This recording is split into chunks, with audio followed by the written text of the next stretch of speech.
Guys, இந்த design தான் என்கிட்ட கஸ்டமர் கேட்டிருந்தாங்க. அந்த டிசைன் தான் இப்போ போட போகிறோம். எப்படி போடலான்னு பார்க்கலாமா? எப்போதும் போல தான் 3 லைன் செயின் ஸ்டிச்சிங் கொடுத்துக்கோங்க. 3 ஆர் 4 கூட கொடுத்துக்கலாம். உங்கள் கம்ஃபர்டபுளுக்கு ஏற்ற மாதிரி கொடுத்துக்கோங்க. நான் 3 தான் கொடுத்துருக்கேன். அப்புறம் ஒரு சுகர் பீட் லைன் கொடுத்துக்கலாம். சுகர் பீட் கொடுக்கும்போது எப்பயுமே 2 சுகர் பீட் மட்டும் யூஸ் பண்ணி போடுங்க. அப்போ தான் நீங்கள் ஃப்ரேமை விட்டு கிளாத் எடுக்கும்போது நீட்டாக இருக்கும். 3லாம் யூஸ் பண்ணி போட்டிங்கன்னா ஃப்ரேமை விட்டு கிளாத் எடுக்கும்போது அந்த பீட்லாம் தூக்கிட்டு லூஸாக இருக்க மாதிரி இருக்கும். எப்பயுமே 2 பீட் மட்டும் யூஸ் பண்ணுங்கள். அதுதான் பர்ஃபெக்டாக ஃபினிஷிங்காக தெரியும். செகண்ட் லைனில் வந்து 3mm பீட் கொடுத்துக்கிறேன். அதே மாதிரியே தான் இதுலேயுமே 1 பீட் இல்லைனா நம்ம 2 பீட், மேக்ஸிமம் 2 பீடு போட்டு நம்ம ஸ்டிச் பண்ணணும். அப்போ தான் நம்மளுக்கு நீட் ஃபினிஷிங்காக இருக்கும். நானும் அதேமாரி 2 பீடே யூஸ் பண்ணி ஃபினிஷ் பண்ணிக்கிறேன். அடுத்த லைனில் நான் அதேமாரி சுகர் பீடே யூஸ் பண்ணி கொடுத்துக்கிறேன். காஸ்ட் கம்மியாக கிராண்டாக டிசைன் தெரியணும்னு உங்கள் கஸ்டமர் கேட்டாங்கன்னா நீங்கள் இந்த டிசைன் அவங்களுக்கு சஜஷன் பண்ணலாம். ஏன்னா இது அந்த மாதிரி டிசைன் தான். இந்த ப்ளவுஸோட காஸ்ட்டு நான் லாஸ்ட்டாக சொல்கிறேன். வீடியோவை மறக்காமல் லாஸ்ட் வரைக்கும் பாருங்கள். கிராண்டாகவும் இருக்கணும், காஸ்ட் கம்மியாக இருக்கணும்னா இந்த டிசைன் நீங்கள் யூஸ் பண்ணலாம். இதுவே எனக்கு வந்து மேரேஜில் ரிசப்ஷனுக்காக தான் இந்த ப்ளவுஸ் ஆர்டர் பண்ணியிருந்தாங்க. அடுத்த லைனில் வந்து நான் வீட் பீட் யூஸ் பண்ணியிருக்கேன். வீட் பீட் யூஸ் பண்ணி ஜிக்ஸாக் ஸ்டிச்சிங் மாதிரி நான் போட்டுக்கிறேன். ஜிக்ஸாக் ஸ்டிச்சிங் போடும்போது எப்பயுமே சரி லூஸ் விட்டு போடுங்க கொஞ்சம். அப்போ தான் அது பார்க்க ஃபினிஷிங்காக இருக்கும். நான் போடும்போது கூடமே எனக்கு கொஞ்சம் டைட்டாக இருக்குது பாருங்கள். நீங்கள் போடும்போது எப்பயுமே கொஞ்சம் லைட்டாக லூஸ் விட்டு போடுங்க, நல்லாயிருக்கும். ஒரு வீட் பீட் கொடுத்துக்கிறீங்களா, கொடுத்துட்டு ஒரு ஸ்டிச்சிங் போடுறீங்களா, போட்டுட்டு இன்னொரு லாக் ஸ்டிச்சிங் போட்டுட்டு நெக்ஸ்ட்டு ஒரு வீட் பீட் கொடுங்க. அப்போ தான் அது வந்து லாக் ஆகும் அந்த இடத்துல. இல்லைனா அந்த ஜிக்ஸாக் ஷேப்பே நம்மளுக்கு தெரியாது. ஒரு வீட் பீட் கொடுத்துட்டு நார்மல் ஸ்டிச்சிங், அப்புறம் வந்து ஒரு லாக் ஸ்டிச்சிங் அந்த மாதிரி கொடுங்க.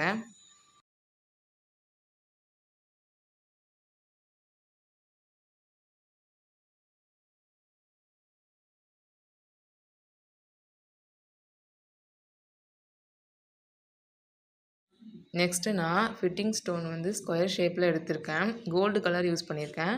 நீங்கள் ஒயிட் கலர் இல்லைனா கான்ட்ராஸ்ட்டாக நீங்கள் எது வேணால் யூஸ் பண்ணிக்கலாம். ஜிக்ஸாக் ஸ்டிச்சிங் போட்டோம்ல அதோட கேப்பில் க்ளூ யூஸ் பண்ணி நான் இந்த ஸ்டோனை ஒட்டிக்கிறேன். இப்போ வந்து இந்த ஸ்டோன் ஒட்டுறதுக்கு கொஞ்சம் வந்து கஷ்டமாக இருக்கும். அதுக்காகவே இந்த பென்சில் மாதிரியும் க்ளூ மாதிரியும் இருக்குது. அது என்கிட்ட இல்லை, நான் யூஸ் பண்ணல. அதுக்கப்புறம் இந்த வீடியோ எடுத்ததுக்கப்புறம் நான் அதை வாங்கிட்டேன். நான் நெக்ஸ்ட் வீடியோவில் உங்களுக்கு நான் அதை காமிக்கிறேன். அது வாங்கி வச்சுக்கோங்க, உங்களுக்கு அது ரொம்ப யூஸ்ஃபுல்லாக இருக்கும் ஸ்டோன் ஒட்டுறதுக்கு. ஒரு பென்சில் மாதிரி இருக்கும். அந்த பென்சிலில் வந்து நம்ம ஒரு க்ளூ இருக்கும். அந்த க்ளூவை வந்து எடுத்துக்கிட்டோன்னா நம்ம ஸ்டோனை எடுத்து ஒட்டுறதுக்கு ஈஸியாக இருக்கும். நெக்ஸ்ட்டு நம்ம ஸ்டோன் ஒட்டணும் இல்லையா, அதுக்கு மேலேயே அதே ஜிக்ஸாக்லேயே சுகர் பீடு யூஸ் பண்ணி போட்டுக்கிறேன். அதில் சொன்ன மாதிரியே தான் இப்போ நம்ம வந்து ஒரு நார்மல் ஸ்டிச்சிங், ஒரு லாக் ஸ்டிச்சிங் கொடுத்துட்டு நீங்கள் அதுக்கப்புறம் சுகர் பீடு யூஸ் பண்ணி போடுங்க. அப்போ தான் ஃபினிஷிங்காக தெரியும். அதை எப்பயுமே ஃபாலோ பண்ணிக்கோங்க. அதை மாதிரி ஸ்டோன் வந்து க்ளூ ட்ரை ஆன பிறகு போட ஆரம்பிங்க. அப்போ தான் இன்னும் ஈஸியாக இருக்கும் நம்ம போடுறதுக்கு, ஃபாஸ்ட்டாகவும் போடலாம்.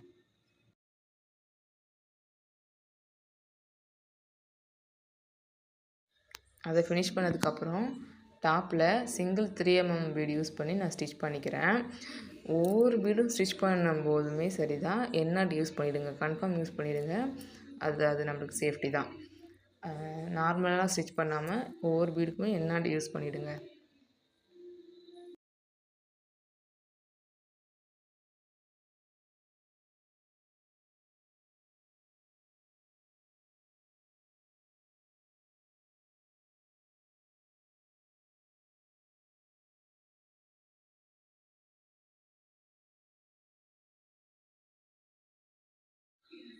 அதை ஃபினிஷ் பண்ணதுக்கப்புறம் 3mm பீட் கொடுத்து ஸ்டிச் பண்ணோம் இல்லையா, அதை சுற்றி ரவுண்டாக நீங்கள் வந்து சுகர் பீடு யூஸ் பண்ணி ஸ்டிச் பண்ணிக்கோங்க.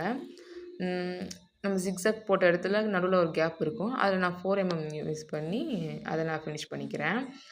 இப்போ கேப் இருக்கிற இடத்துலலாம் நம்மளுக்கு முடிஞ்ச அளவுக்கு அதை ஃபில் பண்ணிட்டோன்னா அதுவே கொஞ்சம் கிராண்டாக தெரியும்.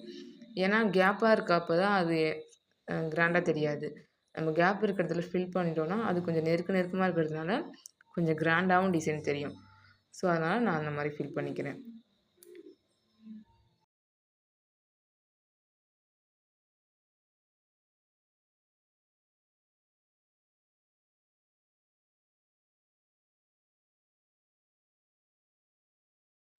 ஃபைனல் ஸ்டிச்சிங்க்கு வந்தாச்சு. நம்ம 3mm கொடுத்து மேலே சுகர் பீட் ரவுண்டாக கொடுத்துருந்தோம் இல்லையா, அதுக்கும் மேலே இப்போ வந்து 3mm சிங்கிள் பீடு யூஸ் பண்ணி ஒரு ஸ்டிச்சிங் போட்டுக்கலாம். இதுக்குமே எண்ணாட் தான். எண்ணாட் எப்பயுமே ஆரி ஒர்க் பொறுத்த வரைக்கும் இம்பார்ட்டன்ட். அதனால் அது எப்பயுமே நீங்கள் வந்து ஃபாலோ பண்ணுங்கள். இந்த வீடியோ உங்களுக்கு யூஸ்ஃபுல்லாக இருக்கும்னு நான் நினைக்கிறேன். இந்த டிசைனோட ஃபைனல் அவுட்புட் வீடியோ எண்டிங்கில் கொடுத்துருக்கேன். ரேட்டுமே அதில் ஃபிக்ஸ் பண்ணியிருக்கேன். பார்த்துட்டு எப்படி இருக்குன்னு எனக்கு கமெண்ட் பண்ணுங்கள்.